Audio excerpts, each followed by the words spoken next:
Okay, so we are live in effect. Peace and love to everybody out there. This another wonderful uh, episode of the Polka Dot Rabbit podcast with another amazing guest here. Um, as you know, right here at the Polka Dot Rabbit podcast, we are here to help uplift humanity and also assist in waking up the woolly haired melanated beings across the globe and whoever can get this message. So, y'all know me, your brozo. You know what I'm saying? If you haven't already, please go to polka.rabbitpodcast.com and pick up my book, Bicultural Living and Leaving the World of Illusions. Um, as this is technically my second international guest. I had one Canadian, but I don't even know if that really counts. I guess technically it is international, but this is way across the waters. This is the good brothers in Ghana right now. So that's enough for me. You know what I'm saying? I'm gonna let the good brother introduce himself. Doctor, please go ahead and let him know who you are, what you do, and et cetera, et cetera. Wonderful. Well, thanks for having me, Zozer. Yes, sir. Longtime friend. I'm glad you had me on. I appreciate that. I'm Dr. Dean Nefer Seneb L from Sankofa Chiropractic, a Temple of Safo mixed martial arts fight group. I am a citizen of Ghana. I am an Aboriginal American, also commonly misnomered an African American, which I'm cool with too, because I'm a Ghanaian American now. Yeah, so I've been in Ghana 13 years. I have 4 children in Ghana that are from Ghana. I have 6 children in all. I'm a father, a son, and a Holy Spirit. Indeed.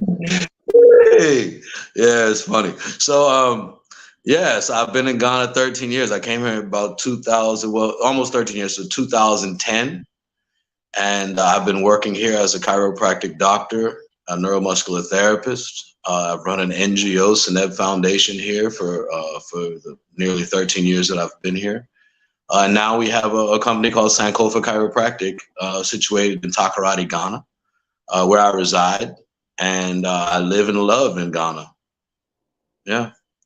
So that's me. I'm a graduate of Life University College of Chiropractic. I am a cosmoson, a spiritual traveler. And I am a Musalam. I'm one of peace, unless you slap me. I know, and I'm gonna go that route either once we start to the martial arts. But see, it's interesting. If y'all been popping, if y'all been peeping the Polka Dot Rabbit podcast, y'all see something an ongoing theme that I have in some of these guests that are that are my friends, but also are have something really to give back to people that haven't been giving back. The good brother Dr. Dean and I, we met years ago back when we were I guess we probably left with something we were probably doing HTM or ancient Egyptian order dealing with Dr. York back in the day. I guess we were probably the HTM days, right? Isn't that right? Yeah, I came in. I came in the information in like 1998 through the Ancient and Hmm. Mystic Order of Melchizedek and Holy Okay. Tabernacle Ministry. Yeah. Okay. Yeah, so it was okay, yeah, so and yeah, that's right, 88 98, so I came down in 99. Yeah, so that's about the right time. So yeah, so Yeah. tell me about that. How did you get into, that information from ATM and Dr. York and everything? How did you how did Well, that come to here's be? the thing, man. One thing I've always appreciated about walking with Master Teacher Malachi York and dealing with many of the different students Mhm. is that we're constantly battling, debating. Mhm. Long before there was a Sodnet or TV, to my Yeah. knowledge, we were debating on street corners and everything. So at Savannah State University or Savannah State College at the time, I was president of the freshman class, and we did a revolutionary movement at our school. We locked down the administration building, and we did a sleep in for about a month at Savannah State University campus. And this was probably like 1992, 1993. Mhm. And while we were locked in, brothers from the Holy Tabernacle Ministries at the time came in and were talking with us and debating and I knew a little bit of something about a little bit of something, and we got into some serious discussions. Mm-hmm. And I remember specifically somebody telling me that God was an extraterrestrial, and I was like, I don't have time for that shit, man. You know what I'm saying? But then when it was broken down and it was given to me another way, talking about extraterrestrial beings, Mm-hmm. that these beings came from heaven down to earth, Mm-hmm. that it began to make more sense. Yeah. When they meant Yeah. extraterrestrial, I still didn't have time for that shit at the time. Yeah. But that began my inquiry into what we refer to as right knowledge and Mm-hmm. Nuwapu. Yeah. Yeah. So during those sleep-ins, brothers from the Holy Tabernacle Ministries, Ancient Mystical Order of Melchizedek, were there with us, and we were discussing things. And Mm-hmm. they had answers that I didn't have, Mm-hmm. and one thing led to another. I started attending study groups and joined the Ancient Mystical Order of Melchizedek, and went to Tamaray, Egypt of the West, at the time Mm-hmm. Kodesh, Mm-hmm. and began participating, Mm-hmm. and I never stopped. Yeah. Even today, I give great credit to Master Teacher Malachi York for helping me to see so much so Mm-hmm. fast. Yeah. I am thankful that my introduction to right knowledge did not begin in the Holy Tabernacle Ministries. It did not begin with Dr. Malachi Z. York, Mm-hmm. but it was greatly catapulted. I mean, like, Yeah. one thing when you're playing with a lightsaber or a sword, and the next thing is when you're fucking with Yoda. You Yeah. understand? Real talk. So now I was fucking with Yoda. You know what I'm Mm-hmm. saying? And so it really catapulted my awareness greatly, and I will never speak against that. Yeah. I'm very thankful, and it's with me now. Mm-hmm. Children. I have 4 children in Ghana, and I teach them the Nawapic alphabet, Mm-hmm. risky in script, because it's Mm-hmm. kind of like Pig Latin to me. You look at it fast, you can read it. Yeah. If you Yeah. think about it wrong, you'll confuse your brain. But if you look Yeah. at it Yeah. fast, you see what it says. Mm-hmm. So I utilize that. Mm-hmm. I'll tell my children things like Hadorhen, which in an Mm-hmm. old Nawapic tone means come here. Yeah. You know. I do it. Yep. So Come. I just add these small things, because I recognize the value of culture, and the culture that I have to give is the language of Nawapic, from the Mm-hmm. tone that I remember from the Mm-hmm. school that I was in. So Mm-hmm. my Nawapic is dated. Mm-hmm. Sabian Nawapic, I can't read it. Mm-hmm. I would say the new scripts, I can't read it. Yeah. The But Hierophant. Yeah. it's okay. It's I use what I have, and it works effectively for me and my family. Much better than Yeah, English. yeah, brother. I mean, if you have to make a choice, man, Yeah. bet on black. You understand Mm-hmm. me? And when I'm betting on black, I got to go back what I know. What you know? That's true. Yeah, and I run an Islamic household, but I don't know much about Sunni so-called Orthodox Islam. Yeah. Yeah. Uh, Malachi raised me. Noble Drew Ali Yeah. raised me. Honorable Elijah Mm-hmm. Muhammad raised me. Mm-hmm. That's the Islam I know. And to Yeah. those that say it's not Islam, well, I sincerely love Allah's mathematics. You can fight me if you want, but it works for God. You understand? I sincerely love Allah's mathematics in all its context. Mm-hmm. Like my wife here, and all my wives here have been Muslim, Mm-hmm. and it's easier for me to adapt Yeah. to that culture, because it's so Similar. similar to what we have in. Yeah. Mm-hmm. And and generally I recognize Allah as being the Mm-hmm. source. El Elo is the Elilo. source. And it comes back down to nature. Mm-hmm. And what we do is rebuild our culture and resurrect our way, Yeah. by any means necessary. That's it. So my skiing script over top of their English alphabet, before their English alphabet, gives my children a cipher to deal Mm-hmm. with, a code language to Mm-hmm. deal with, something to identify. Mm-hmm. Now in my house, the operative language is Hausa, Mm-hmm. which is a Nigerian language, but it's very popular amongst the Muslims in Ghana. Mm-hmm. And I enjoy that Hausa language. I'm not fluent. My Hausa is garang garang. It's small. Rakakra is Mm-hmm. baby Hausa. But I have babies in the house. So, Yeah. bit by bit, as they learn, I'm learning. And we keep the culture alive. My wife here, I have 3 children from this wife. She is not Hausa. She's Kotokoli. And Kotokoli were very powerful people that when they came into Ghana, they came after the Akan people. Ashantis and Fantis are Akan people. Wasa are Mm-hmm. Akan.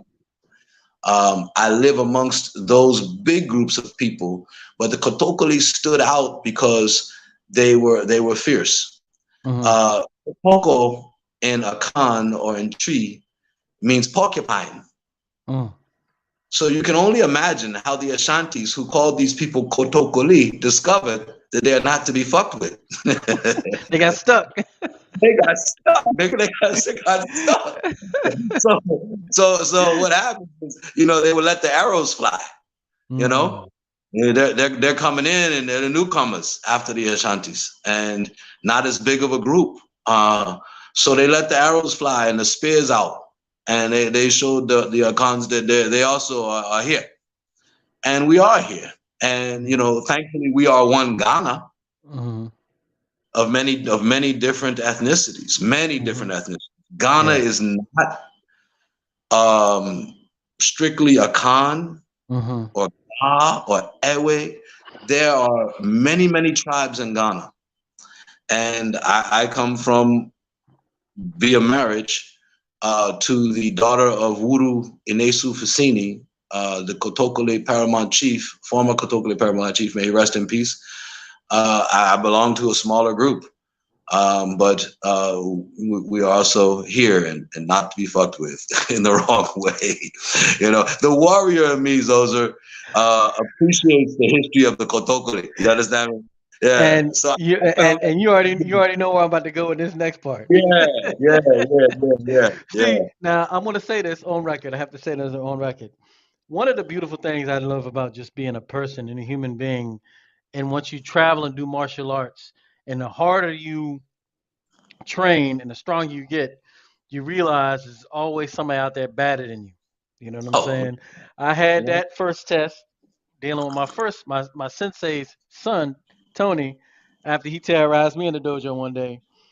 And there's a good brother right here, Dean. When I used to go to his Temple Martial Art, we used to train together, Temple of Martial Art. I still remember this today. He's sitting there with a stick and he's rubbing it on my calf, right?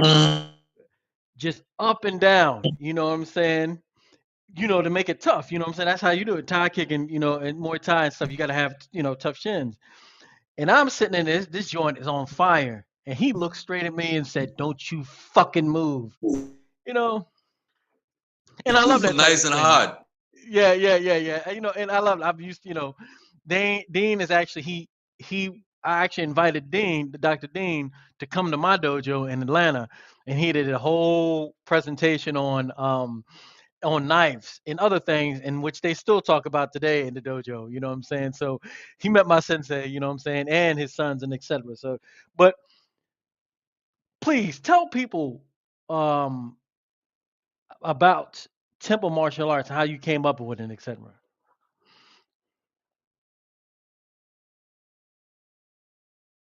Oh, did I lose you?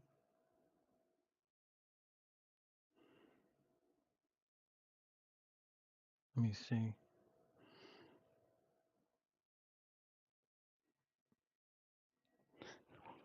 Yeah, he said as you said, he's in Ghana, and he said there was a storm going on. So I don't know if he we lost connection with him. Let me see. Hold on. Oh, there he goes. He's coming up. Okay. Zozer. Yeah, we go. We Okay. back. Brother, We're brother, back. we're in Ghana, man. And then Yeah, literally, yeah, yeah. we've been going through a serious storm here Hmm. for a few hours, and the storm is broken. But you'll have to excuse us if there's an interruption in the internet. Once Yeah. again, man, I'm in Africa, brother, and Ghana's got great things going on. Yeah. But sometimes the lights will go out, bro. Oh, yeah.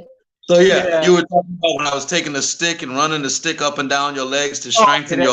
the bone and break down the pericardial the periosteal layers. That's the Yeah. last thing. That's the last thing that you heard me say, right? Yes. Okay. Yes. So let me continue. I know they heard it, but I'll re-say it. So basically, so he's sitting there with this stick. I've never done this. In Shotokan, we use makawari, we kick stuff and we punch stuff, but we don't do this type of conditioning specifically. So he's sitting there rubbing his stick up my leg, and I'm like, this joint is on fire, like literally, like gasoline's on it. And he just looks at me again. He just said, "Don't you fucking move." You know what I'm saying? So I'm sitting there just like, all right, well, I guess I'm not moving, you know. And skin's on fire, you know what I'm saying? But it was interesting because the temple martial arts he was training me was familiar because I was taking jujitsu with Roberto Traven and obviously doing Shotokan. I used to wrestle, so he was showing me stuff with the temple martial arts in which I didn't know, like more of boxing, the proper technique to boxing, and a bunch of other things, different kicks outside of Shotokan kicks, Thai kicks, and etc. So could you kind of talk about how you develop the temple martial arts, what it is, because Okay. and tell them about your because I know you were in addition you were training the military over there at some point too, correct? Yeah, at the time I was. Oh yeah, Yeah. Yeah. At the yeah. time I was Go ahead, training brother. Air Force here in Ghana in hand-to-hand combat. Um, yeah. So temple, what you know is temple martial arts and fitness, or temple combat science, is a practical, tactical way of uh, training the body so that you can defend yourself in an urban environment and even a jungle environment. It is combat martial arts. It's not a sport. It can be utilized as a sport. You know, I fought professionally in cage and in Muay Thai, and we combined a lot of elements of various martial arts. I have a background in Kali Eskrima, background in Junfang Jeet Kune Do via Tiger Academy of Martial Arts under Sifu Eddie Camden, who's under the Guru Danny Inosanto lineage for Junfang Jeet Kune Do. So between studying at the Tiger Academy and studying Gracie Jiu Jitsu and studying in SWAM, which is Spiritual Warrior Abdul Mutakabir, or Strong Wise Achieving Mind Soldiers with a Mission, combining these various systems to come up with an expression of martial arts that is my expression, and dealing with the sacred geometry of striking, grappling, and weapons training.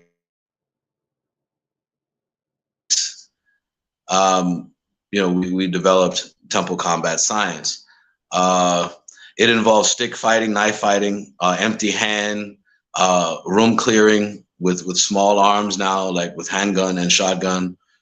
This is for home defense. This is, the goal of martial arts is combat art, or the mathematics.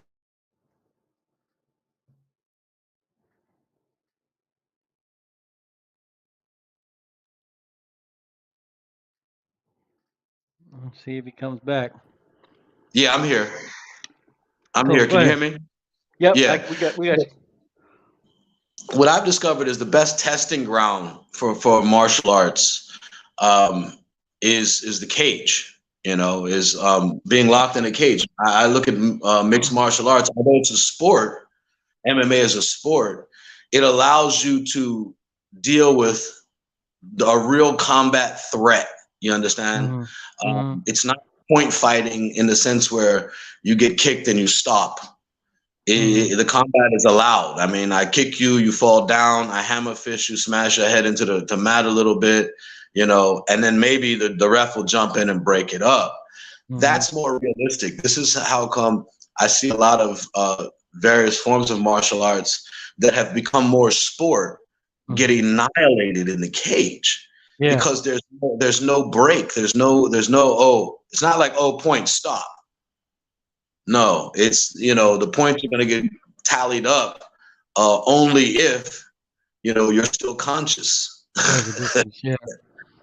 You understand? Hmm. So I enjoy the cage for that. you mentioned the boxing component. I'm not a boxer, you know, but in Ghana I have trained boxers, and I tell them I'm not a boxer.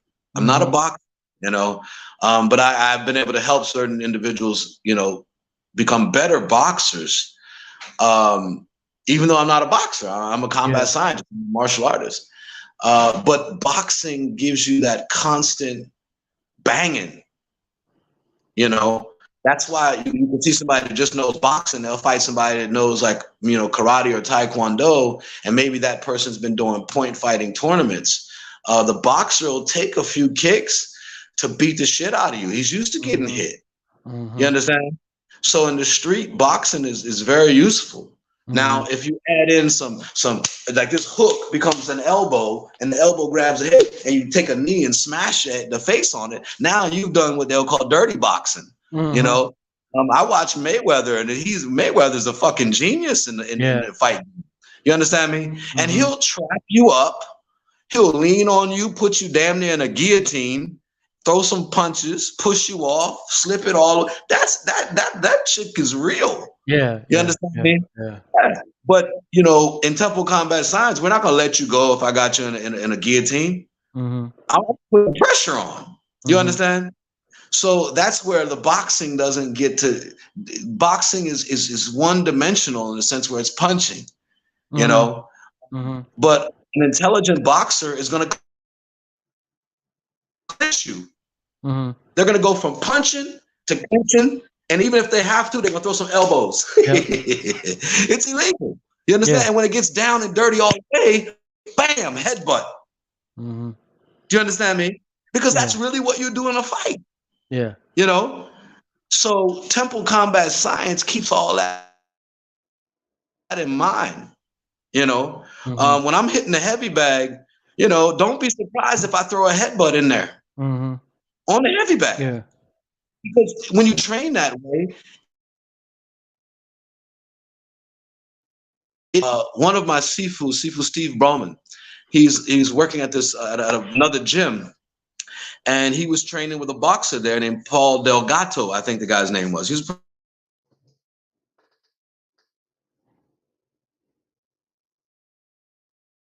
and I remember I had my son with me, and we went to my Sifu, and he said there was a guy there that you know, he was waiting for his sparring partner, but the sparring partners kept, you know, backing out. And I was like, fuck it, I'll put in there, I'll get in there. You understand me? So he's like, all right, Nefer, get in there. So I got in there. And I got my ass whooped, bro. You understand me? I got my ass whooped because there was space. I had to think again. You understand me? Yeah. I'll give you an example. When Floyd Mayweather fought Conor McGregor, okay? I knew Conor McGregor was gonna lose because he has to think of not doing certain things, which is gonna cause a pause in his motion. If you remember this, Zoja, I always said, the space between the tick and the tock is where you get your bells rocked. So that means if I'm going, kya, kya, kya, the space in between that is when the next person's gonna go, shh, shh, shh. You understand me? Yeah. So one was like a tick-tock on the watch, the other was like smooth like a Rolex. Are you with me? Yeah. So you know, what Temple Combat Science does is try to make all that the movements smooth and flow, just like you see in a cage fight. If somebody's standing up there boxing, next thing you know, somebody shoots in, they go for a grappling, you know, and they may catch a knee in the process. See, that's putting it all together. Yeah, you know. And you know, I've studied various forms of martial arts, man. Shogo Goshindo, which was a Japanese type of karate, Kali Eskrima, American karate, what is that place called? American Karate Eskrima Association or something in Oregon. Just so many different systems, brother. You know, both staff from Chinese Shaolin Center in Atlanta. just various forms, man. You know, I had the honor also of meeting your Sifu. Remember last time I came to America was 8 years ago. Yeah. And I gave you a call. You'd always talk to me and say, you know, you spoke greatly of your sensei, and Shoto. And if you recall, I came and visited. And I really enjoyed that. And your sensei showed me the utmost of honors and allowed me to teach a knife class that day, if you can recall. I remember. And that's a mark of a great leader and teacher. And I say that, and I give a bow of respect to your sensei. Was it Ron? What was his name again, please? Richard. Yes. Richard Chapman. So yes, yeah. Yeah. So say the name again. Tong Dojo. It's in Atlanta. Tong Dojo. Yeah. I remember that. I'll tell you about what I did after that later, but it was funny because I had such a good time with you guys, man. I ended up going into the city, and I had a drink somewhere, man. And next thing I know, I'm by myself, man, and like the mixed drink was way too strong. It was way too strong, and I didn't expect it. Yeah, and I ended up calling a friend of mine who lived around the corner, and like going to his house and sleeping on his porch. But it's because I had such a good time with you guys that I was like, oh, you know, and I'm just chilling. I rode around, you know. But your sensei opened up his dojo to me and allowed me to teach that knife class. And I still have those pictures on my walls here in my clinic. And once again, it was a great time. And that was 8 years ago, brother. It was the last time I seen you face to face. 8 years. Yep. 8 years ago. Man. Time flies when you're having fun, man. I know. You know, time. Yeah, brother. Time flies when you're having fun, and you know. I thought that one of the things that was interesting training with you was because, you know, like you said, there's certain punches that you learn in Shotokan, but the different punches you were showing, like the hooks and the small techniques that I never did before, they help so much later on in doing other, the more advanced in training. You know what I'm saying? Definitely. I didn't know. Yeah, I didn't know like you turn your body that way. Like all that stuff you showed me because I never boxed. I just did the Shotokan. All that stuff you showed me, turn your body, all that stuff, man. Later on, I was able to really utilize that because I literally learned that from you and the boxing aspects of it, which I only knew karate punches. You know what I'm saying? Just keeping it real. But Zoza, I want to tell you something, man. I don't know if I told you a story before. I was doing protection work at Atlantic Station, the 12, some poker house shit we were doing back in the day. I was doing some protection work for that. And I met this brother, Michael Jai White. Okay. And he and Tyler Perry were staying on the next floors up. And I kept seeing this guy in the lobby. And I gave him a card. He just looked like somebody that trains, Yeah, I gave him a card. I'm going, yeah, I've got 7 black belts. And I was like, yeah, nigga, whatever. Whatever. Take the fucking card, man. Let's see what's up. You know what I'm saying? So we met. He called me and we met and he booked a session and we went over to LA Fitness at Atlantic Station. And we're in there. Now, mind you, he's purchased some time for me so I can, train with him so he could, get some shit out, right? Yeah. So what ended up happening is I'm holding the pads for him. And now this brother is a real martial artist. Like I hear people say it, I felt it. You know what I'm saying? And I feel like I'm hard to fuck with. And, so anyway, I'm holding the pads for him and he's doing his backhand reverse punch type, backhand punch. And he was so fast. And I'm holding the pad, but in my mind, I'm like, yeah, nigga, I'm holding this pad and all that's cute, So he was doing his thing, right? So then I said, you know what? I also would like to get something out, Yeah. So we don't have to take any money in this session, But if you hold the pads for me too, then we could both train together. So he was like, okay. So he held the pad, right? And after my first combination came out, he took the pads off and we went into sparring, brother. And listen, man, I mean, I remember specifically, bro, like I'm about 205 right now. Okay. Me too. At the time, so at the time I was probably about because I was fighting light heavyweights. I was like 185, 190, Mhm. and so but I did like a lunging sidekick on him, man, and he caught me like a small child, bro. He caught me like this. He caught me Sideways. like he grabbed me like he smothered my kick. You understand Mm. me? Yeah, yeah, yeah, And yeah. I end up wrapping my legs around him. We end up going to the ground and grappling. And I don't recall exactly where it went after that, but I know we had a fucking blast. You Yeah, understand? yeah, We yeah, both had a yeah, really yeah. good time, and we had some good sparring. Yeah. Uh, but he's a karate guy, Shotokan. He's and Shotokan. okay, yes. Yeah, he's So Shotokan. okay, so I I know these things are applicable. I Yeah, watch yeah. him in some of the lessons he teaches, and I Mhm. see, the awareness of sacred geometry. Yeah, And yeah. what happens is when we're in the lower levels of martial arts, I'll say lower levels, getting up to black belt. You Mhm. understand? Mhm. The fluidity isn't there yet. Yeah. With black, black is when you close your eyes, my brother. That's when the flow begins. You understand Mhm. me?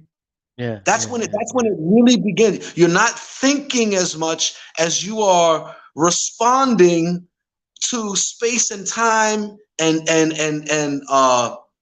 targets. You Mhm. understand me?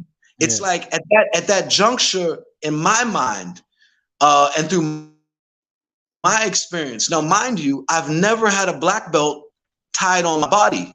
Mhm. I'm not a black belt, Mhm. which has helped me in court of law, by the way. Yeah, I bet. It has helped me not being a black belt. You know what I'm saying? So, but nonetheless, my Sifu, when I talked to him about attaining a black belt, Steve Roman said to me, "Doc, you've been that." Mhm. And he explained to me at what juncture he was referring to, and it was while Yeah. I was under, his tutelage, him and Mhm. Sifu Camden. Uh-huh. And although my highest rank is second degree red in the Mhm. total defense system at Tiger Academy, uh, man, I've eaten black belts for lunch all Oh across the yeah. fucking planet. Oh yeah. And that's not to say, I mean, I'm not unfuckwittable. Yeah, yeah, I yeah, yeah. can be. You understand? I told you, Michael Jai White caught me like a little baby, bro. Yeah, You yeah, understand? yeah. you know. so, but it's about awakening to a certain degree of the flow. Think Yeah. about it. If I'm doing some clinch, like if I'm doing clinch work or fighting or grappling, and you close your eyes and retreat to darkness. It's the flow you need. It's the sensitivity that allows you to be a successful combat scientist. That's the art part, Yeah. you know. Yeah. So, in a nutshell, man, I think that attaining a black belt is a great goal.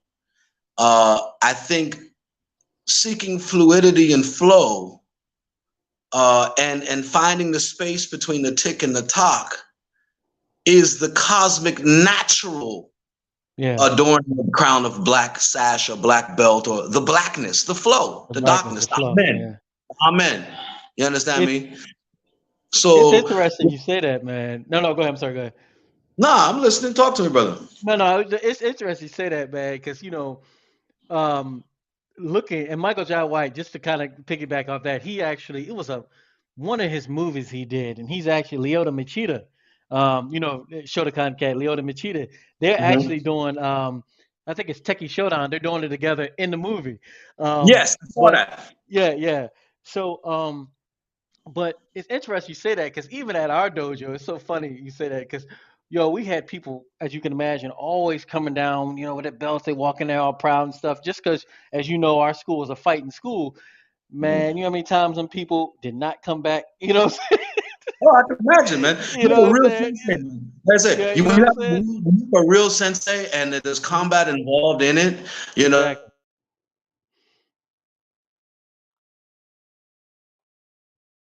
uh, That's not it's a false sense of security.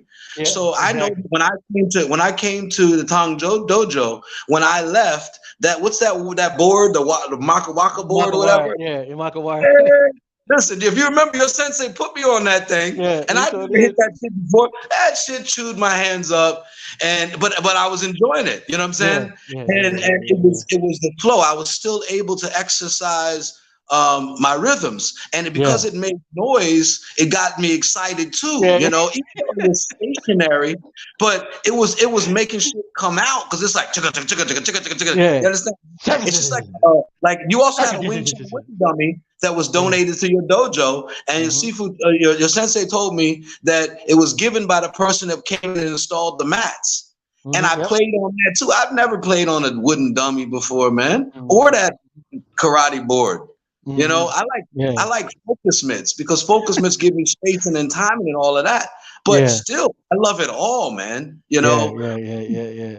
there are so many ways to train that, and this is one of the things about modern or mixed martial arts is that it's combining everything. You Exactly. know, I don't know if I told you when I was taking ninjutsu, I was also taking capoeira at the same time, and I Mm-hmm. was studying at the Tiger Academy. So I was doing ninjutsu at Life University, and that was under that guy Shoko Mazugi Wata. I can't, no disrespect intended, but he's like the big ninja guy out of Japan, right? Mm-hmm. So I was learning ninjutsu from some cracker that was under his lineage. You know what I'm saying? I Yeah. can't Yeah. even remember Yeah. my ninjutsu sensei's name. I didn't like this dude at all, man. He didn't like me. You know what I'm saying? Oh, Yeah. bro, because one day I'm in the gym, and I was literally combining on my own time capoeira movements with my Brazilian jiu-jitsu from Gracie Jiu-Jitsu with everything else I was learning. Mm-hmm. And I was feeling my flow, you know? And so the ninjutsu sensei saw me in there, and he had great criticism of what I was doing because I was blurring the lines of what is and isn't ninjutsu. Mm-hmm. Great. I'm a modern Yeah. ninja, bro. You Yeah. understand me? Yeah. Yeah. You Yeah. understand? So I don't care about a line dancing white ninja telling me that I can't combine capoeira and ninjutsu, man. The black man is God, man. Everything we touch, we bring a certain rhythm to, Yeah. you know. Mm-hmm. Now, mind you, uh, there are techniques that from ninjutsu that are still in me. It does come out because I did Mm-hmm. find it. Ultimately, in capoeira, I found my Jenga. Mm-hmm. I found my Jenga. I Yeah. remember the day. My capoeira instructor in Ghana is a brother named Professor Dr.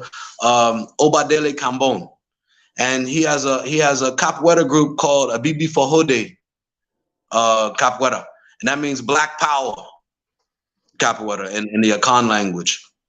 He, but I found my Jenga when I was training with Obadele, Professor Obadele, and I remember showing him. I was like, "Yo, Obadele, I found my rhythm. You understand with all of this capoeira thing." And when I showed him, he loved it. He didn't Mm-hmm. fight against Yeah. Yeah. Yeah. that. Yeah. Yeah. Yeah. Now there is a movie with Tony Jaa. It's one of the I think they call Ombak 3, But but yeah. he's fighting a black guy that's bald headed wearing black. Mm-hmm. Do you remember this? Yeah. I remember that. But yeah. I remember Okay. that. So that guy in that movie, I'll have to say, fights like me, Yeah. combining it all. Mm-hmm. That guy reminded me of Swam. Mm. Swam. That's Sijo Abdul Mutakabir's martial arts group. Spiritual Mm-hmm. warriors against madness, strong, wise, achieving mind, soldiers with a mission. Mm-hmm. And I know that's not the first time you heard me talk about Swam. Mm-mm. Swam is my favorite martial arts family. And I'll always be Swam, and Sijo Abdul Mutakabir will always be my grandmaster. Yeah. Now, if Sijo tells me to do a certain combination or form, I don't know that shit. I'll be honest. Yes, I don't know it. What I would always tell him is, Sijo would call out. He'd be like, "Do a number 7." He would call me Wild Man. Do number 7, and I'd be like, whatever, man. Just tell the guy to punch at me, man. I'm gonna do what comes. You know what I'm saying? Mm-hmm. But it's about that flow, man. You know what I'm saying? And we can see the transition through the martial arts, going from stagnant forms to the fluidity of the forms. You talk about that movie with Michael Jai White and Lyoto Machida. That also had a breakdown of form. I think it's the same movie. Yeah. Yeah, because they were like, oh, talking about the way he was training. Michael Jai White put up the little board, and he had some glass bottles hanging from strings and things like that. Like I said, there's many different ways to train. The thing is to develop the flow, get the flow. You understand? Yeah. So, and we're seeing that now in the cage and mixed martial arts. You're seeing guys that are going from doing, will be like considered a Muay Thai kick to doing 360 damn head kicks to people, man. You can see how side kicks, front kick, or front, like Anderson Silva did a front kick on somebody's face, and everybody was in shock. But a front kick works, man. A standard front kick. And Steven Seagal is trying to make it out like it's some trick front kick. I'm like, what the fuck out of here, man? That's just a front kick, bro. That movie shit. You understand me? So everybody's trying to brand something, and what I like is that when even with everybody with all their different brands and all the different techniques and styles, put that shit in the cage, man. You see how it works. Shut the door and fight somebody that doesn't fight like you fight per se. If I fought in kung fu tournaments and karate tournaments, and that's great when we both have the same system. But what happens when you take your taekwondo up against a boxer? That knows how to step on your foot or on your feet and headbutt you in the nose. You understand me? So the whole thing is to use what works, and the true measure of a black belt is in the flow. So I give great respect to Michael Jai White. I think he's a credit to martial artists. And much respect to the brother, and I do appreciate the sparring we did. And Michael Jai White came to Ghana, and he was installed as a Safo Heni, which is a war chief. Oh, I saw that. I remember seeing that. Yeah, so, I'm sorry. Go ahead. No, you can continue. No. It's a good segue. So a lot of people. Well, let's do this. You already talked about how you went to life. And in addition to the martial arts, Dr. Dean adjusted me numerous times as well. Thank you very much for that. He's one of the cats that really got me consistently into. Actually, it was you and Dr. Jason. I think it was. I can't remember the order. I think it was you. Then I went to Dr. Jason, right? Of course, yeah. Because it was. Yeah, I think I can't remember who was first, but both y'all laid hands on me. Yeah. Okay. So that was right about the time when you dipped, like a little bit later on. So you went to school, you went to life, became a chiropractor.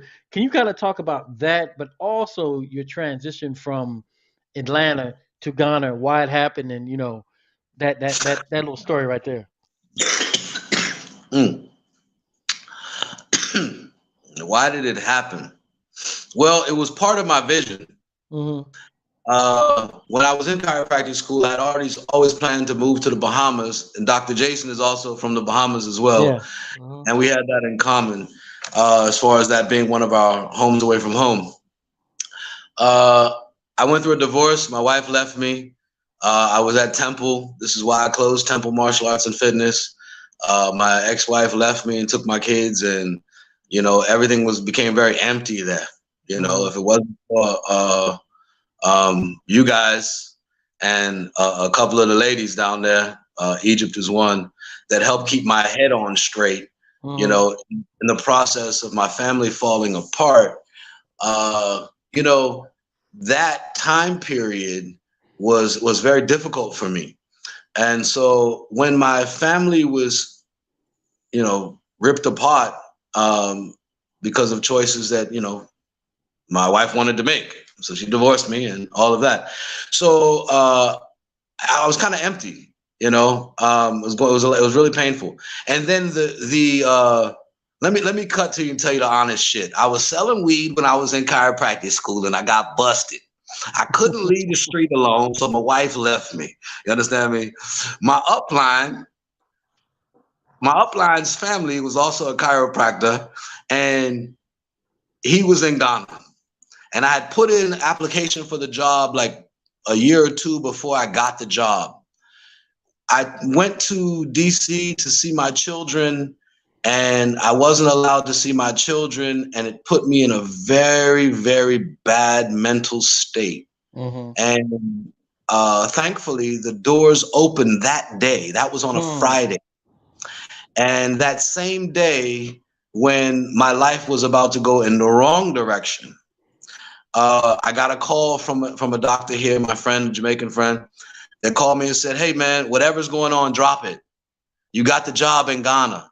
You understand? And I was like, "Man, like there's some serious shit going on right now, man. I don't know." He's like, "Man, whatever it is, doc, let it go, man. You got this job. This is what you wanted to do." He said, "Hold on. Tomorrow morning, the CEO of the clinic is going to call you to give you an offer." So I'm about to make. I'm sure it would have been a big mistake with my life that Friday, because sometimes the pressure gets too much. And thankfully, the doors opened up. And when they opened up, and I got that job, I went from going the wrong way potentially real fast to going the right way. Mm-hmm. So the door opening up and me coming to Ghana allowed me to be the doctor that I am, freely and fully, my brother. I've been in Ghana almost 13 years. I've been a doctor of chiropractic the entire time. I haven't had to do anything else. I've been virtually semi-retired up until recently. It's only when I realized I have 4 children over here under 9 years old, the youngest of which turns 2 this week. No, I have a 2-month-old and then a 2-year-old. I once turned 2 this week. But my point is, I went from being, in a bad state to a very good state. Coming to Ghana was a great change in my life in the right direction. When I came here, I worked for a company and a man who ran that company, Dr. Marcus Mans, really gave me a good intro into Ghana. I came in with a driver and a cook and a cleaner and a big ass house. We were living like Big Brother, like these Big Brother reality shows. Yeah. House full of doctors, yo. This was beautiful, and it was some beautiful ladies too. So it's like everything you saw. That doesn't hurt. All that shit happened with us, man. The people fighting, doctors fighting each other in the house. Doctors screwing each other in the house. Hey, bro, it was wild. So coming to Ghana, I got to live a different life, man. And it's only recently, man. Like I'll say this year that I really started really working hard again. Like I said, working hard again. Like now I am considering like what I need to do, how much I need to push my clinic and my business because of money. Right now, as I said to you earlier, the Ghana is in an economic crisis. Literally, in the past 2 weeks, we've gone from exchange rate of 10 to 1 to now 15 to $1. So it takes me 15 Ghana CDs to buy $1. When I came to Ghana, it was $1 cost me 1 Ghana CD 50 pesos. So that was 1 Ghana dollar and 50 Ghana cents equaled $1. Now it takes 15. You hear me? 15 CDs to make $1. So now, everybody's figuring out like, okay, we have to work right now. You understand? Now, if you're coming into Ghana and you have dollars, example, if you came to Ghana with $10,000, that's about 140 to 150,000 Ghana CDs. No, what was that? What is it? Whatever 15 times 10, that's 150,000, bro. Yeah, you can do a whole lot in Ghana with that money, bro. Yeah, I can bet. I'm telling you. So my friend moved here the other day, my college roommate. he also was training with us at Temple, my brother Fu. So he moved here the other day and he bought about 10,000, and you know, I was able to get him an apartment, a luxury apartment, 2-bedroom place. You know, 1,500 Ghana cedis, bro. That's $100 a month, man. Yeah. That's a brand new construction, double crown molding, recessed lighting, marble floor, luxury apartment next to the airport, the mall, $100 a and the month. beach. $100 a month, bro. You understand me? So, So okay. yeah, so coming into Ghana from with dollars Mm-hmm. is powerful. You Yeah. understand? In the 2 months that he's been here, his rent is paid for a year. He's bought 2 plots of land in the same community that I purchased land in. It's called the Cebu Pan African Village. So we've got land there, and it's a solid land deal. You understand? So Mm-hmm. my point is, in Ghana, you can live well, you know, but you also need to come in with some money or uh, some sort of trade or something to do, some skill, you Mm-hmm. know. People will still have to work, but there's so much that you can do here, and the life is sweet, man. You know, literally, you said before, I was coming up out the mountains, up in the hills with the Rosses. All that shit is true. Come down, may go surfing, and hit the pool. Then oh, I got to go to the clinic, take care of a couple patients, and the couple of patients cover my rent for the month. Yeah. Come on, man. You understand me? Like and I'm not saying it bragging. I'm saying that there are ways to make shit happen here. Yeah. You know, It's a I diff used to sell it's a weed in different the state of States. life. No, at a time in my life, I was selling weed in the States. You know, it's not a secret. I got caught up for that. But in Ghana, I would never consider no dumb shit like that because Yeah. we have moringa. We have moringa. You've heard of Yeah. moringa? Oh yeah, I take it. Okay. So the moringa is the new green gold, man. Mm. You know, this is internationally acclaimed superfood, Mm-hmm. and it grows everywhere here. Why would I sell weed when I could send back kilos of moringa? Mm-hmm. You understand me? And it's not a crime. It's actually, you know, there's so much people you do what they do sometimes because what is around them. You know, when I Mm-hmm. was selling weed in the States, it wasn't because I wanted to be a weed seller, it's because I was in college and Yeah. we were all smoking while we was studying. That's just Mm-hmm. fact. I mean, that's part of the American collegiate life. You Mm-hmm. understand me? And so being an entrepreneur at the same time, I'm like, shit, if I'm buying a dime, I might as well get a pound and sell it to my friend. You understand me? Mm-hmm. But here, even though like say something like herb is very cheap in Ghana, but it's Mm-hmm. illegal. Yeah. And why would I risk that or sending that to America Mm-hmm. when I could send tiger nut powder? Have you heard of tiger nut powder, brother? Mm-hmm. Mm-hmm. I have.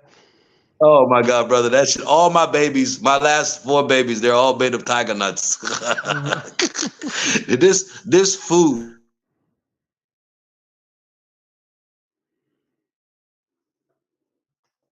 Can you hear me? Yeah, Yeah, I got this you. I'm nut with is you. so powerful, brother, that the traditionalists in Ghana, the local name for it is tiger nuts. They're not joking. They're not. That shit is serious, man. So those of you in the listening audience, if you don't have no tiger nut and moringa, you need to contact Dr. Dean and Brother Zoe, and you need to get some of that. You understand me? You know, but that's gonna keep you right and tight and strong. Not Mm-hmm. wrong. Yeah. You know, so the green glow and the dick glow. There You know you what I'm go. saying? And there you go. It's serious, man. It's serious. So So, well, let me ask you this yeah. question. So, okay. So, why the economic crisis? You know what I mean? Why that 15 to 1 to 1 now to 15 to 1? What's popping over there? What are people making bad decisions? What's going on with that? Oh, but of course, bad decisions is an understatement, man. Mm. You know, when you're one of the largest gold producing countries in the world, but you don't own the mineral rights to your gold anymore, you're a fucking idiot to do that. God That damn. doesn't make sense. Ghana is a rich country. Ghana is filthy fucking rich in minerals. Mm-hmm. But because our leaders went to Anglican schools and Presbyterian and Pentecostal schools Oh and wow. Catholic schools, they think like fucking white people. Mm. And so they're Euro-centered. Yeah. Even children go to school, they learn in English. No successful former colony gets liberated and reclaims its place in the world, walking in the footsteps of their colonizer. Mm. China, look, Hong Kong and China, they were colonized by the British. Yeah. India was colonized by the British. They kept their religion, they kept their language, The they culture. kept their writing, they kept Mm-hmm. their culture. Mm-hmm. So they look out for Indians, they look out for Chinese first Mm-hmm. because they're Chinese and Indian centered. Yeah. In Africa, we got our head up the white man's ass. We are not looking in the mirror and seeing the face of God. And we're sending our children to be educated by the colonizers' curriculum that does not teach them how to be successful African people. It teaches you that the language of education is English. Knowledge is the language of education. Mm. No language has no toned language has the stamp on what is education. Mm-hmm.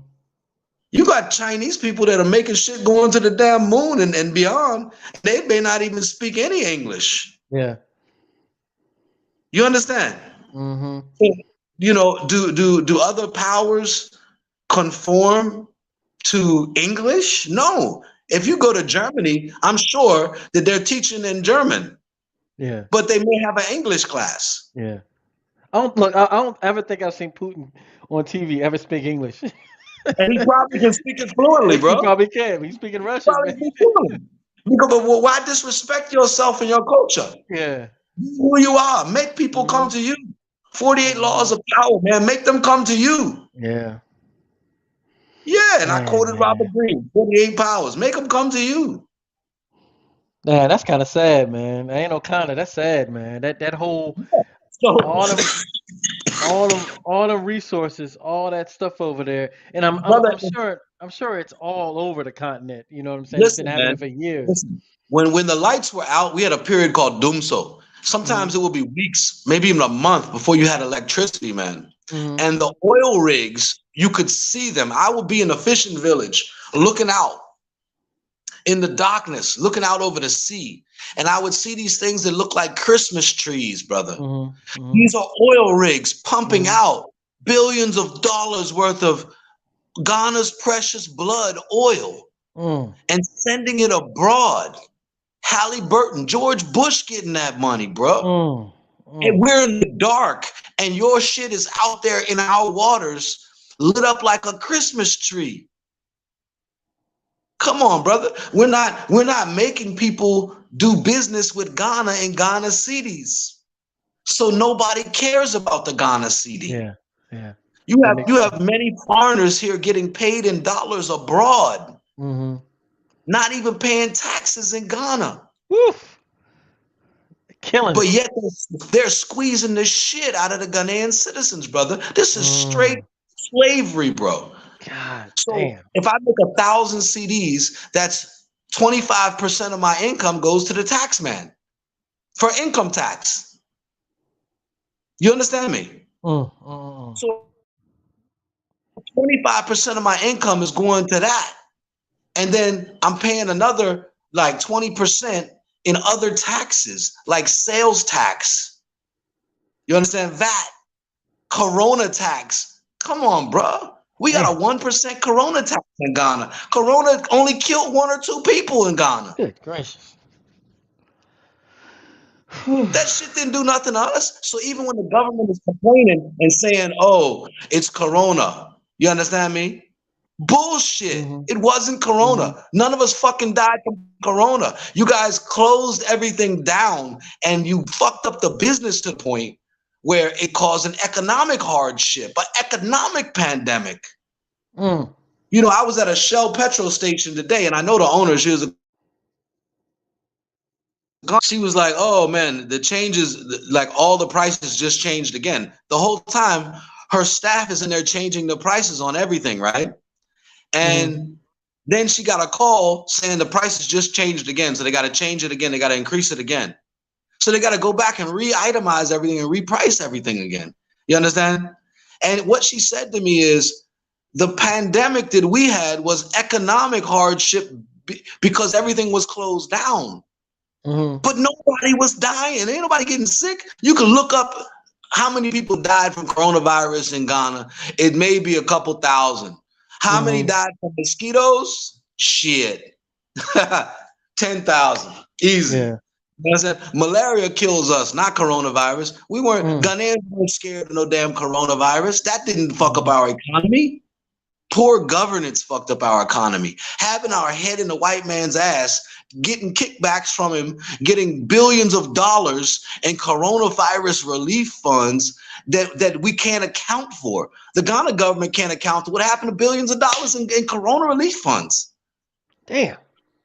No, and they can't account. They don't want to account for it because they chop that money. We say it in Ghana, they chop the money. Can I prove it? No. But where the fuck is the money? And we are suffering and you tax us. Listen, right now, imagine this. If you went to the mall in America and say, give me a big store. What's a big store in America right now? Oh, let's just say Walmart. Fuck it, just go Walmart, right? Walmart. Say you go to Walmart and there's an IRS agent at every cash register making sure that they're getting their IRS money. They're auditing your books every day while you're there. Everybody buying something is seeing the GRA or the Ghana Revenue Association, which is a revenue authority, which is the same as the IRS. These people are sitting next to the cashier, checking everything she's doing to collect their money. Do you understand what that is? Just imagine going to Walmart and at the next to the cash register was you had your cashier and then you had somebody from the IRS looking over their shoulder in an IRS jersey. That's Ghana right now. That's Ghana right now, man. You know? Yeah.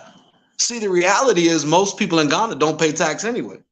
I'm not saying you shouldn't pay tax in Ghana. I am saying you should set up an NGO and be tax exempt, but always pay your taxes, fulfill your financial responsibility to the nation and follow the laws of the country you live in. But damn, don't put the damn IRS at the cash register. That's rude, man. That shit is rude. That's tacky, man. That's yeah, it is. And you said it right there, brother. It's tacky. It's tacky. But they're doing it because they're trying to make sure they get their revenue. Because generally speaking, the average Ghanaian is paying little to no tax at all. So, you understand? And what I always say is when they do the calculation, realize about 41% of their money is going to taxes. If they're taxpayers, they're going to have a revolution. Yeah. Ghana's not even used to the concept of having a mortgage, brother. People we have something called Ghana Home Mortgage now.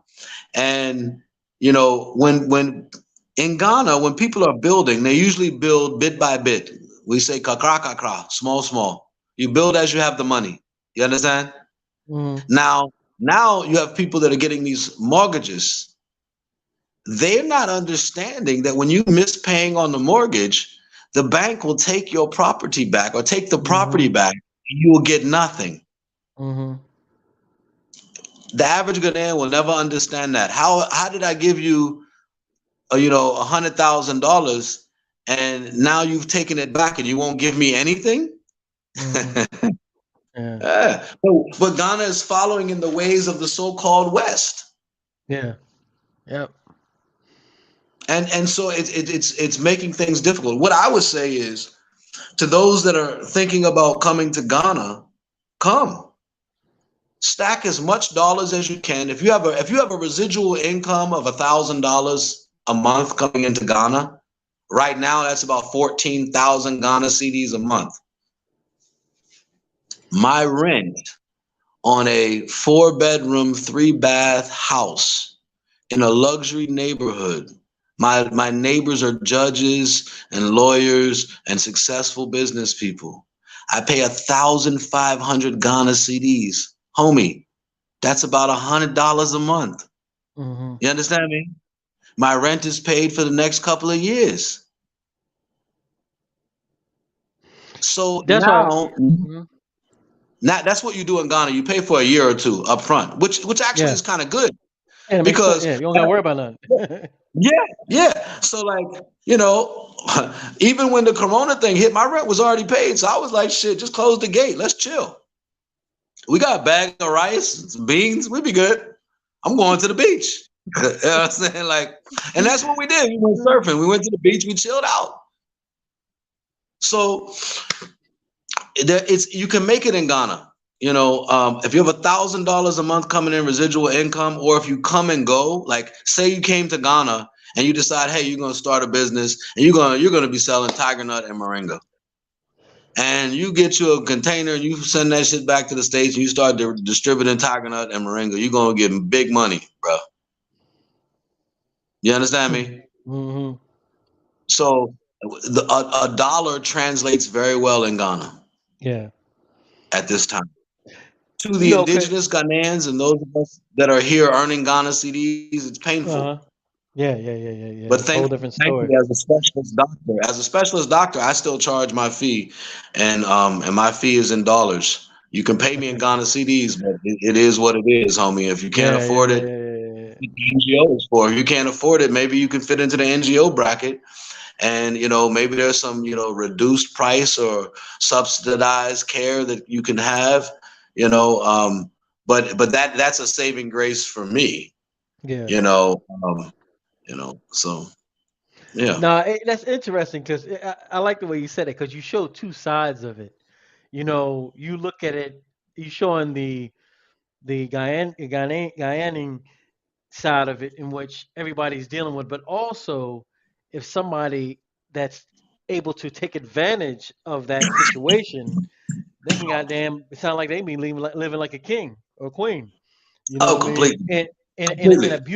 beautiful, because I've seen those pictures of Ghana. I mean, Ghana looks beautiful. I mean, Oh, it uh, is. yeah, It yeah. is. I mean, and I am gonna get there. You know what I'm saying? I don't care. Especially since you remember. I guess it was during COVID when I was hitting you up on Facebook, and I was like, "What's the deal?" 'Cause I'm hearing all this stuff about, oh, you got to get shot at the airport and all this kind of crazy stuff. I'm like, what in that hell? Who gets shot at the airport? You know what I'm saying? Oh, But yeah, bro. They try obviously, to that, but that was all because they took money from the U.S. yeah.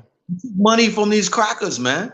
So the people He's flew taking in, money. and when you landed, they had to say, all right, well, if you go in there, you got to get shot. Is that what happened? I think people that are like, yeah, I know right now, if I'm understanding it correctly, if you're not a Ghanaian and you come to Ghana, you have to be vaccinated. Oh, word. Yeah, Eh. Damn. yeah. I know, bro. I know. I know. I know. Wow. So yeah. Yeah, but when you're moving around Ghana, man, nobody wears no face mask. Nobody gave a shit about that shit, man. We did it small. People wore face masks in the beginning, Hmm. understandable. But then they Yeah. realized, hold on, the mosquito is more dangerous than coronavirus, Yeah. Yeah. Yeah. Yeah. Yeah. and we still go out at night. You understand? Hmm. It's not that uh, excuse me, because the mosquito we don't go outside. Go outside, but one mosquito, one female Anopheles mosquito can kill you in a couple of days. Damn. Oh yeah, I had to bury my nephew, man, about a month or two ago. Damn. Yeah, 10 years old, man. Good Malaria. gracious. Yeah, Whew. One mosquito. and that, Good gracious. yeah, brother. Yeah. It's a trip, man. Because I'm not sure if you know it, but over here, it's pretty much like nothing happened. And now you look at the news, it's like you're seeing all these different cases of, oh, we never tested, to see if it worked, and we put it out, and I saw something today saying that these people that were, I guess, in the government got fired because they didn't get vaccinated. Now they're getting back pay, and you know what I'm saying, and getting their jobs back and all this kind of stuff. That's what's happening in the states right now. Oh, that's good. Yeah, it's like and like I think in Florida, that Governor DeSantos, if I'm not mistaken, he's telling people from the, I think it was the age 18, they're saying don't do it. That's what they're saying in Florida right now. Don't get vaccinated. Yep, that's what they're saying. Specific. Y'all can, anybody can look it up. You can look it Man, up these yourself. folks, they didn't have to tell me that shit. I wasn't about to do that, bro. You know what I'm Yeah, saying? yeah. I don't trust these folks, man. You know, Man, I don't. Listen, there's a time and place for everything, brother. yeah, There's a man. time and place for everything, like Well, truthfully. But let, how? I mean, mhm. this thing wasn't even to my knowledge. I'm saying to my knowledge, Yeah, but this wasn't something. This was a test. yeah. This was a test. On The multiple levels. vaccines were an experiment on the masses of the people. Hmm. Thankfully, I'm a free man. When they said, "Oh, for health institutions have to be vaccinated," I said, "Fuck it, close the gate." You know Hmm. what I'm saying? We going surfing. Close the gate. You understand me? Well, Well, and that was true. It was true because you know there were people were coming around and trying to check. My yeah, gate is closed.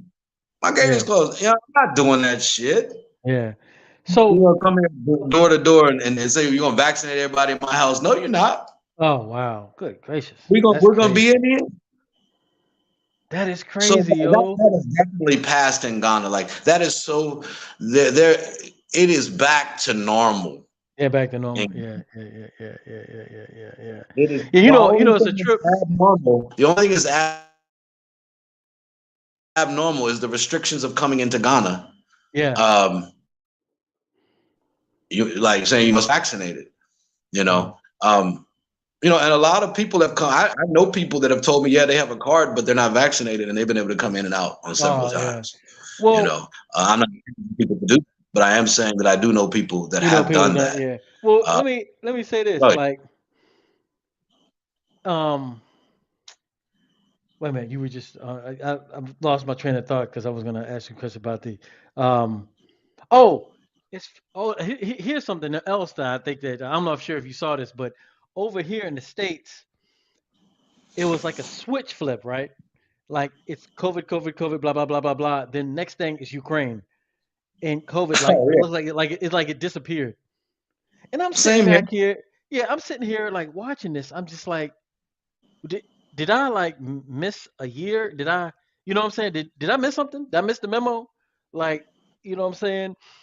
Yeah. Same thing here. So Yeah, so when before in our economy they were blaming COVID, yeah, now they're blaming Ukraine. You understand me? yeah, Like yeah, we're in yeah. fucking West Africa, man. Blame. So I'm like, Listen, we're in West Africa. We got the most fertile soil in the world. You mean mm, to tell me we can't grow our own grains? man, Huh? Huh? Oh no, but if you make deals with governments and take their money, they'll restrict what crops you can grow and tell you have to import this and that. mm, So ex- now I bought a little roll of bread the other day, like a mhm, small, like a roll, like bigger than a hot dog roll, but it was 5 CDs.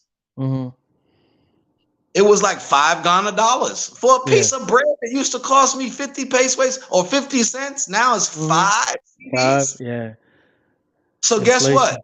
Guess what? I don't need to eat bread no more. How about that?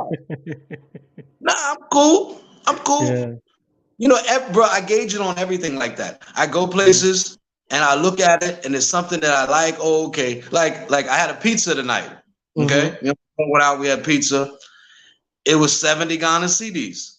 okay, Man, I used to buy pizza for 30 CDs. Now mm, it's 70 CDs. So more than if my double. friend wasn't with me, I wouldn't have bought the pizza.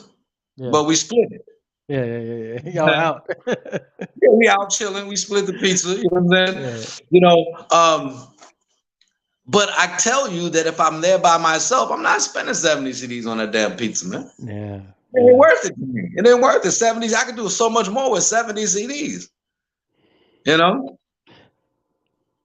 For me, it's very interesting talking to you and hearing this from somebody that's living across there and just seeing how this inflation, because we have it over here as well. You know what I'm saying? How it's just But like, no, you don't. You don't have what we have going on over here. I oh yeah, guarantee you. no, no, The no, white not folks, to the degree. Yeah, white not folks to the in degree. America wouldn't even stand for it, bro. If your currency, if American currency was devalued by 50%, it'd be a Yeah, fucking war in yeah, America. oh yeah, yeah. Another You know, January 6th. shit. Worse than it would be unstoppable. Mm-hmm. We, Yeah. my people in Ghana are complacent. Uh. They are good slaves. God damn. They allow the Woo! so-called big men and big women to run things unchecked.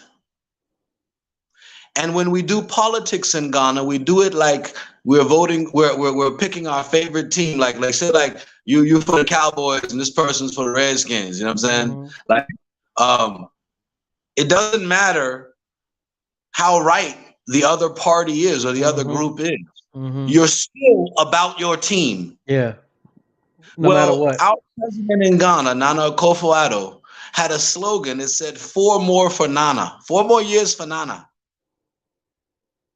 And this was a big slogan, 4 more for Nana. You got your 4 fucking years, and we have a government that doesn't give a shit about the people and has fucked up our money majorly. And I'm a Ghanaian, Mm. and I'm in Africa.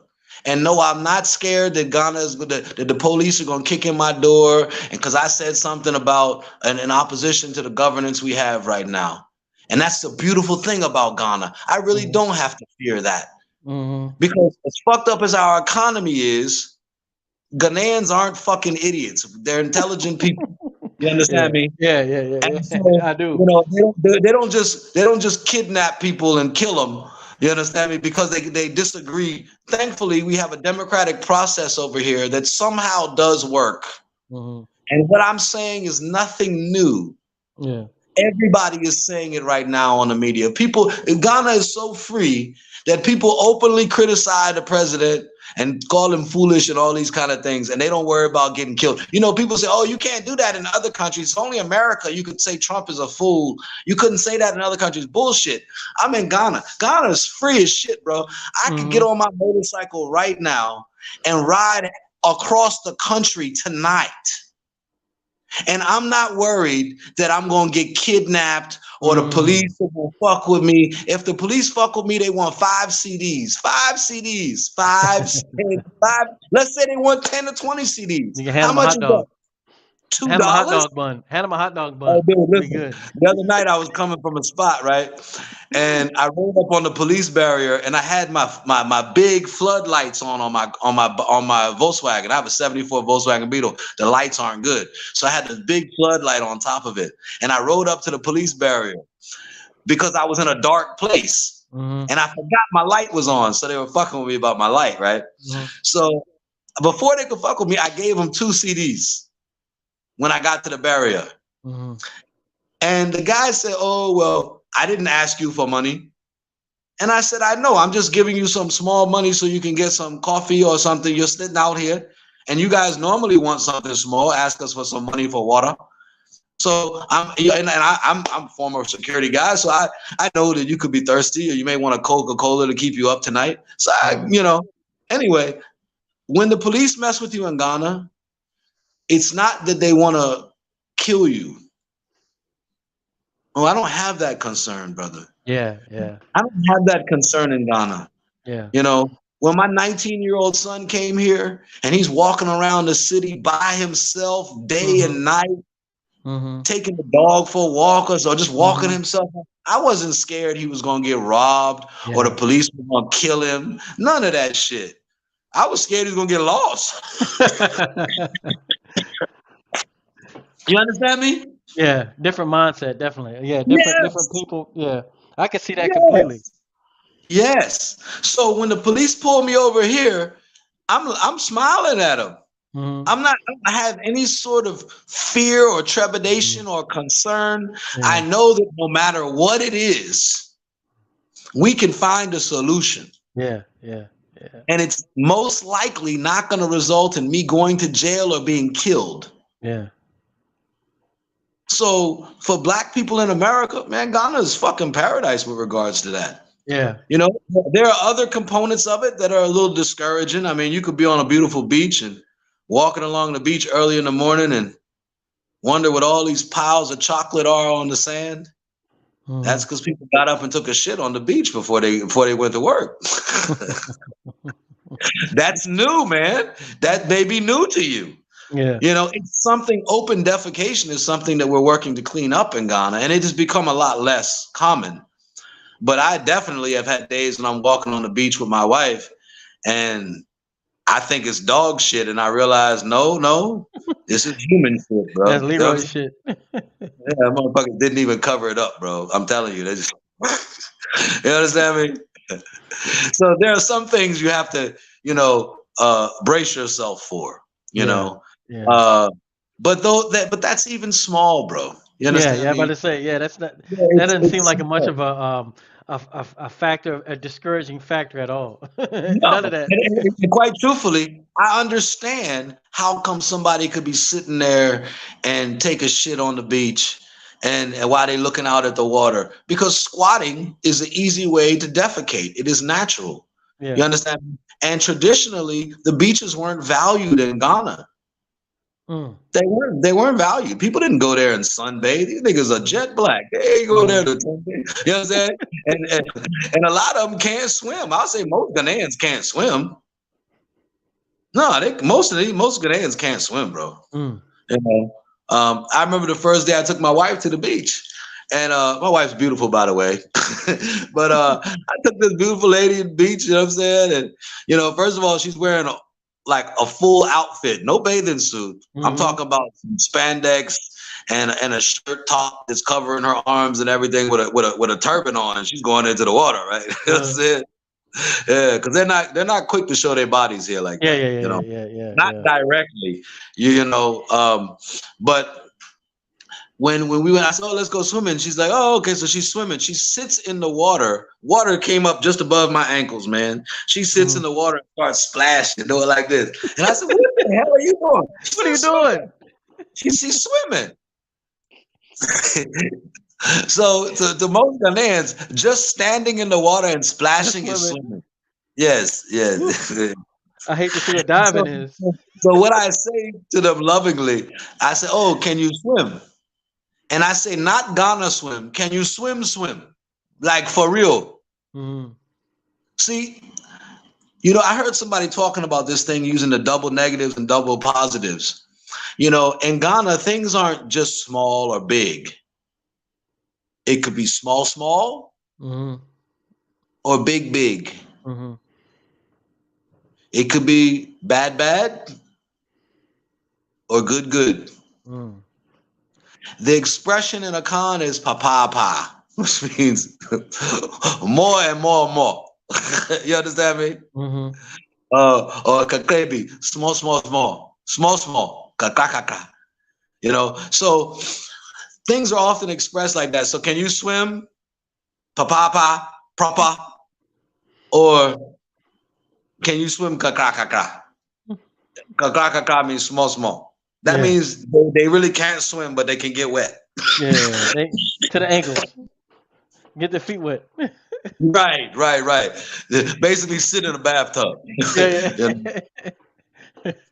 Yeah, Oh but it's a man. beautiful, brother. Ghana's a beautiful place. Um, our economic situation is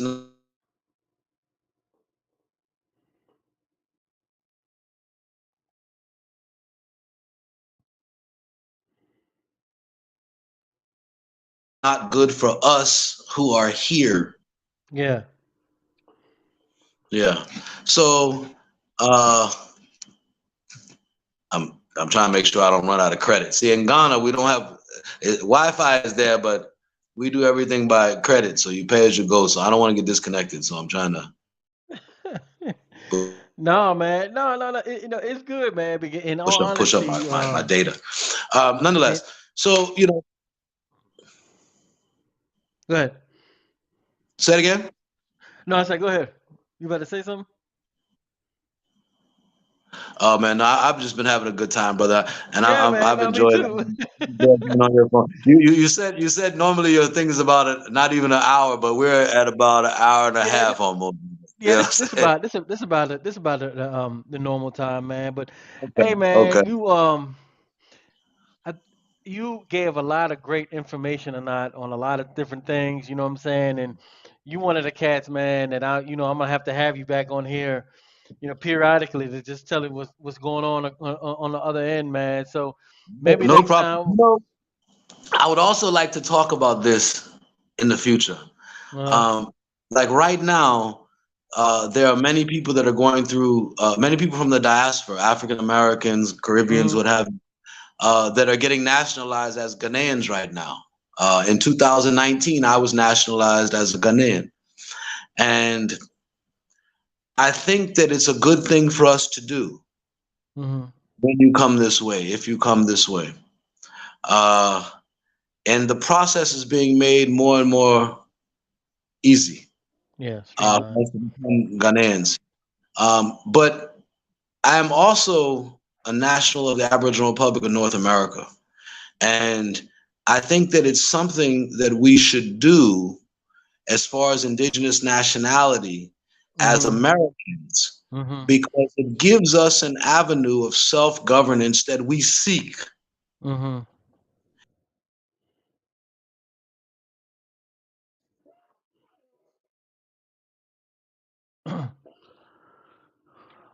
Well, let's see.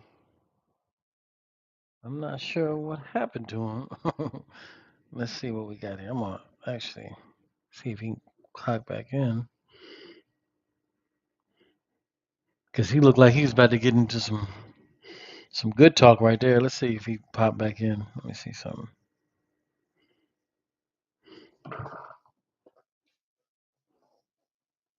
Hopefully he does come back. I'm gonna give him a little time.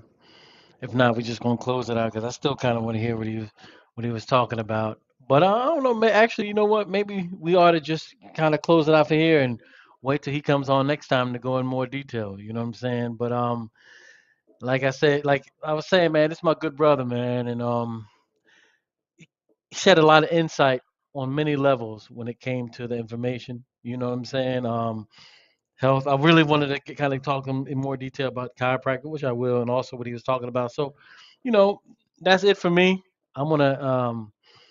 I don't know if it was his, if it's his storm, or his credits, whatever. But we're gonna go ahead and close it out. I wanted to thank y'all again for tuning in to Polka Dot Rabbit Podcast. Again, please go to polkadot.rabbitpodcast.com. Get my book, Bicultural Living and Leaving the World of Illusions. Um, a lot of people always ask me, why and how I'm diverse when it comes to different topics and different guests that I have on here. Read the book and explains it all. Um, Besides that, I'm out of here. Dr. Dean, appreciate y'all. And stay tuned. I got a couple more guests this week. And peace and love, everybody. Polka Dot Rabbit Podcast, your brozo out.